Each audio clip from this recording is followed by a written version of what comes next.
اعوذ باللہ من الشیطان الرجیم بسم اللہ الرحمن الرحیم السلام علیکم ورحمۃ اللہ وبرکاتہ۔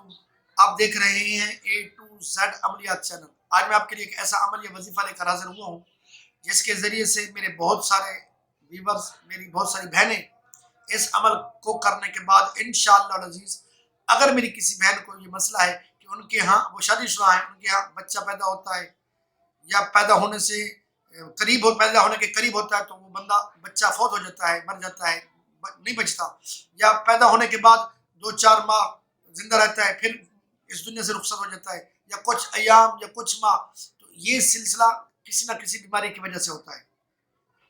تو آئیے، جس میری بہن کے کوئی بچے پیدا ہو کر فوت ہو جاتے ہیں، اگر وہ یہ عمل کریں گے تو انشاءاللہ العزیز اس عمل کے کرنے کے بعد ان کا بچہ، اگر اللہ تعالیٰ نے اس کو زندگی لکھی ہے، کوئی بیماری جو ہے وہ ختم ہو جائے گی۔ اگر قدرت میں کوئی اور کچھ اور لکھا ہے تو وہ مالک کی مرضی ہے۔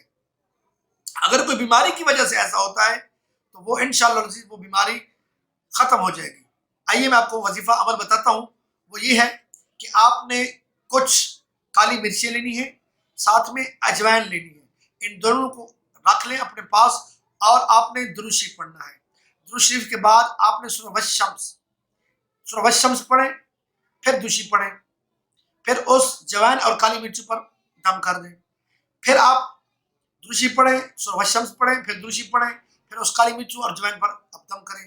اسی طرح آپ ہر بار سورہ الشمس پڑھیں، اس کے بعد آخر 11 بار درود شریف پڑھیں، اس کو کالی مرچوں پر اور اس جوائن پر دم کرتے رہیں۔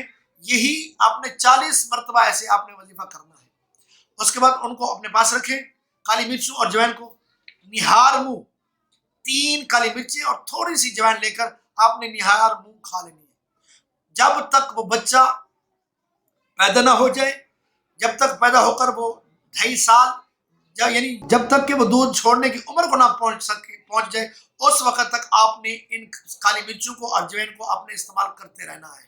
انشاءاللہ اس عمل کے بعد آپ کے بچے کی کوئی بیماری کی وجہ سے اس کو کوئی ایسا سلسلہ یا سسٹم ہوتا ہے جس کی بنا پر بچہ زندہ نہیں رہ پاتے، اگر یہ عمل کریں گے تو انشاءاللہ العزیز وہ بیماری، وہ مسئلہ، وہ پریشانی ہمیشہ کے لیے ختم ہو جائے گی، اور آپ صحت یاب بچہ اللہ تعالیٰ کی طرف سے، اللہ تعالیٰ کی فضل، اللہ تعالیٰ کے اذن، اللہ کے حکم سے آپ اپنے بچے کو لمبی زندگی والا پا سکیں گے۔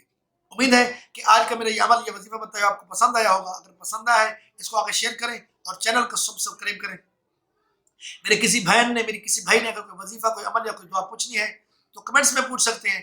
اگر کمنٹس میں پوچھنا مناسب نہیں سمجھتے، پھر جو آپ کو واٹس ایپ نمبر نظر آ رہا ہے اس پر رابطہ کریں، انشاءاللہ العزیز آپ کو دعا، وظیفہ اور عمل بتایا جائے گا۔ اللہ تعالیٰ ہم سب کا ناصر ہو۔ السلام علیکم ورحمۃ اللہ وبرکاتہ۔